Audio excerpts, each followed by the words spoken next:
Ngayong araw, wala akong pasok dahil Bulacan Day.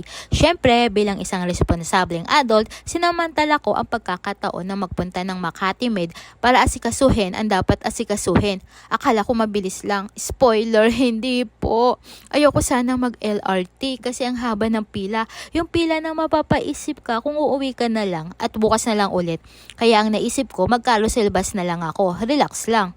Relax nga. Masyadong relax. Umupo ako, sinandal ko ulo ko, sabi ko, idip lang ako konti. Pagising ko, hello, SMOA. Napamulat ako bigla na parang nasa teleserye. Sabi ko, teka, parang malito. Bigla akong kinabahan. Kinapkapan ko ang sarili ko, tapos nagtanong agad ako sa konduktor, Kuya, lagpas na po ba ako sa Hill Puyat? Tumingin siya sa akin na parang naawa. Sabi niya, kanina pa po ma'am, ang layo na natin.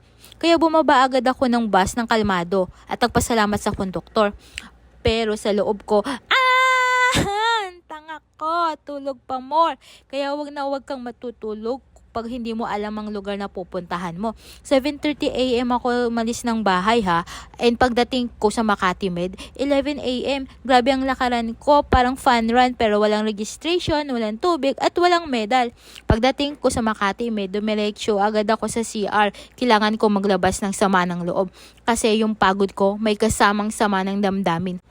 After nun, tsaka pa lang ako nagpunta sa billing area. Nakipag-usap ako sa counter. Kaunting kamustahan lang sana, pero alam nyo yun, yung ganong biglang naging chikahan session, ang dami niyang kwento, ako nakikinig lang. Tango-tango, parang oo nga po, grabe naman po. Ay oo nga po, charot lang, hindi ko nikukwento kung ano yun. After masettle lahat, uwi na ako. This time, nag-LRT na ako pa uwi.